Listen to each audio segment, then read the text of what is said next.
Hello everyone, welcome back to Soccer Showdown. Jersey Joe Archino, joined by our resident soccer expert, Michael Holzer. Had a little break last week, and I gotta be honest, Michael, I missed the show tremendously. We had a lot of soccer action that we missed. UEFA Champions League, El Clasico Part 2. So let's not waste any time, let's get right into it. Obviously, we have the next round of the UEFA Champions League, one of the most exciting sporting events in the world. We have the group of 8 draws, so Michael, I'm going to read you up and down the list, and I want you to break down the draws from you. Tell you who do you think has the better draw here and what to expect out of the outcome. So let's start off with Atletico Madrid and Real Madrid. And to kind of preface this, we kind of all understand Atletico Madrid, they've given Real some problems this year. Yeah, I definitely agree. Atletico Madrid is a very, very tough team against to play to. They have players. They are very confident and very strong, very athletic. So if I would be a player in the Champions League, that's the last team I want to play against. Atletico Madrid, you never know what they do. You never know. They can always score on set pieces. Atletico Madrid is a very tough opponent. So I'm not 100% sure if Real Madrid is very lucky with that. Do you think it's in Real Madrid's head a little bit too? Because we've seen this year, Atletico Madrid knocked them out of Copa del Rey. I think they defeated them both times they played in the regular season matches. So this is a team that Real Madrid, it seems like, hasn't been able to figure out. Does that get in their head going into this matchup? There's always some teams in soccer, it's kind of weird, but there's always some teams you always struggle playing against. For example, German teams always struggle playing against Italian teams. Mostly every time we lose, and I feel like if Real Madrid struggles all the time against Atletico Madrid, and I feel like they're already a little bit scared. I think you gotta be with what's going on right now. If you had to make the call, who's winning this one? I would still think Real Madrid, but I would say like it's a very, very close game, maybe PKs. I'm with you. I mean, it's very, very difficult.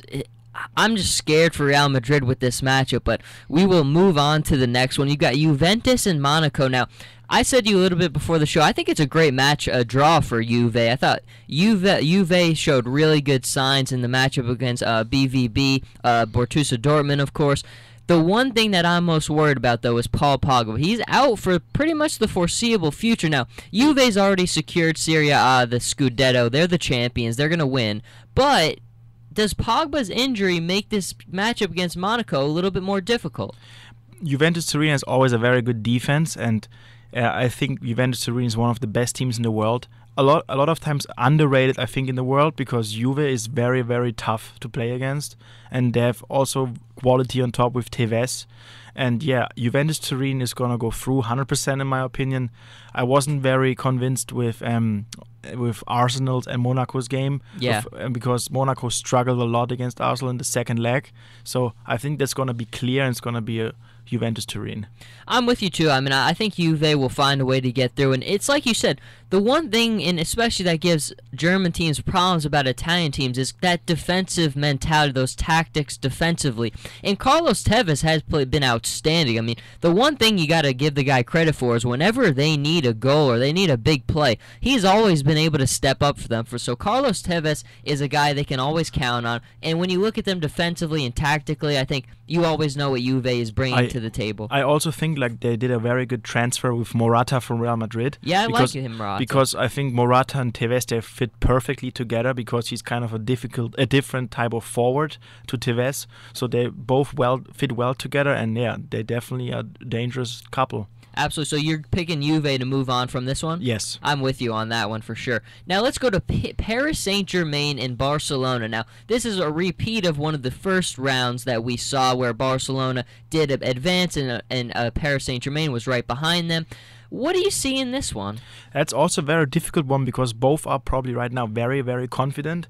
Paris is very confident because they knocked out Chelsea, and to knock out Chelsea with 10 men, that's an accomplishment. And that against a Jose Mourinho team very rarely happens. Yeah, and Barcelona is right now outstanding anyways. They've been winning everything right now, and just the top three on top, Neymar, Messi, and Suarez. It's just unreal. So, but I think Barcelona is gonna be winning this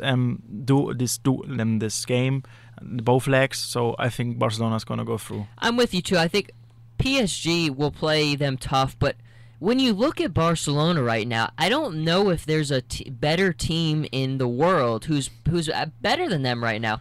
I mean, just when you look at how everything has been so cohesive, how they've just been scoring at will, it looks like Neymar, Suarez, and Messi just have this attacking trio that no one else has right now. I don't know if I could pick another team in world football who's better. I also think, I mean, Thiago Silva and David Luiz are very good defenders, but I feel like sometimes in big games, like Germany versus Brazil in the World Cup, they often are not mentally focused too much, so I think they're going to have a lot of problems against Barcelona. Do you also kind of take into account the drop-off between French Ligue 1 and La Liga and the Bundesliga, some of the bigger leagues? Yeah, I mean, in France, the league is getting a little bit better, but no way close to the Champions League. So it's tough to play against, for example, AJ Auxerre in France, and then the week later you play against FC Barcelona.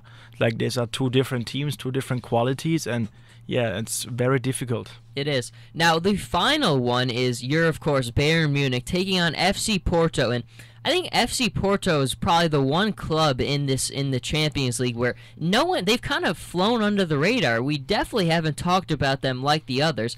Are you sweating it a little bit for Bayern Munich? I mean, after 7-0 against Shakhtar Donetsk, I'm not really worried about that one. And yeah, FC Porto is always the move together with Benfica, Lisbon. They are the best teams in Portugal, but I don't think Bayern Munich has to be afraid of them. They are like a good team, but I don't see them in the top 8 of the world class. So I think Bayern Munich is going to be very, very dominant. I think they're going to win both games with 2 or 3 goals different. Maybe I'm a little bit too optimistic because I'm a Bayern Munich supporter, but yeah, I think that should be no problem for us. No, I agree with you completely. I mean, it's just the drop-off between the leagues is just too big. Bayern Munich, I mean, if I had to say the two best teams right now who I think are going to end up in the finals, probably Bayern Munich and Barcelona. I mean, just right now, it seems like that's the where things are going. I did want to ask you is, we did see in the Manchester City and Barcelona, the second leg, Pep Guardiola was at that game watching Messi. Did you read anything into that, or do you think he was just kind of going there to enjoy Messi and enjoy the game? No, I think he watched another game. It wasn't only the game from Barcelona and Man City. Oh, I didn't know that. He watched another game. I think it was I'm not sure which game it was. I read it, but I can't remember right now. But yeah, he's from Barcelona. He played there all his life. He coached there, and he could see 2 possible teams in the quarterfinal. So of course that's one of his duties as a coach. Yeah, so it's better to watch the game in the stadium than on TV. And of course, I saw his reaction when Messi was nutmegging people, and he was very amused about it. So yeah, it was definitely nice to do, watching a game in the stadium. It's awesome. Oh, it was awesome, and all these matches have been awesome. But for fans in England, they did not have as good a time. Now, there's been a lot of talk about the state of the Premier League with no clubs making it into the round of 8. And there's been a lot of criticism. There's been a lot of people who think the Premier League is on the decline when you compare it to the rest of the world. Do you agree with that statement? I kind of agree and kind of disagree. The Premier League has a lot of good players, a lot of world-class players. One thing is that a lot of times English teams get very unlucky in the draw. I mean, if you play against Barcelona, you can't really be mad at. Yeah. That's just. I accept that loss. Yeah. But for example, Arsenal, they're 5 years in a row they didn't make the quarterfinals, and they have good players. They should maybe at least do it one time. Also, Manchester United is not in there this year. Chelsea, I mean, Paris is not an easy team as well to play against. I mean, something maybe it's like unlucky, but I also think they don't have the absolute world-class player like Barcelona, Real Madrid, and Bayern Munich, which are always in the quarterfinals or semifinals, where you can see a consistency. Interesting, very interesting. And I mean, I think that's the thing is when you look at the Premier League, they have all these talented players. They have a lot of good things. Arsenal is the only one I think deserves the criticism because I just don't see. I mean, against Monaco, I don't know. I just don't buy that Monaco is that much better than Arsenal. But let's talk about aggregate for a minute because we did talk about it a little bit in our last show. It came a lot more into light because with a lot of these matchups, I think for new soccer fans, there's that confusion there because you see how the aggregate works. you expressed that you weren't a big fan of it. Are you still not a big fan? I'm not a big fan. I'm definitely not a big fan. I don't like it. I think if we play against a team, if you play a game, two teams against each other, I think the team who scores more goals should go through, and not the one who wins because of an away game rule. That's not how it should be. I'm with you. I mean, I don't know. It's just not a fun. Like, I think, like you said right there, give it to the team who just scores the most goals. I don't know what the away differential thing is, and it's confusing to new fans. And I just wanted to add something from before. The thing about the English teams, I think a very big disadvantage is that they don't have a winter break. Yes, So I forgot. I wanted to ask you about that, actually. Yeah, it's a very big disadvantage because all the players are tired. Because if you see the group stages, English teams usually do very well in this group stage. And then after the group stage, like in the new year, when the round 16 starts, they all seem kind of tired and not as sharp as before. And I think this is a big disadvantage if you play so many games during the year. Other teams have breaks, and it's easier for them. And I think that's one of the things that makes me so impressed about soccer players like you is I don't think there's another sport with the fatigue level that soccer has, and especially when we look at world soccer, the season really doesn't end. You really only have that little break in the summer, and then you're right back in action in August. So the break is not that long. I mean, talk about that for a minute, like the fatigue level for players. In that little break, just how big of a difference can even that 1 week little Christmas break get you? I mean, I can say right away, if I already have 1 or 2 days off, I feel like fresh and like born new, like a newborn. Like it's so amazing if you step to the field and when you are fresh, and if you have a longer break, you can put your head in some other thoughts, and like it's a lot better if you have a longer break than a shorter break, and it definitely helps a lot.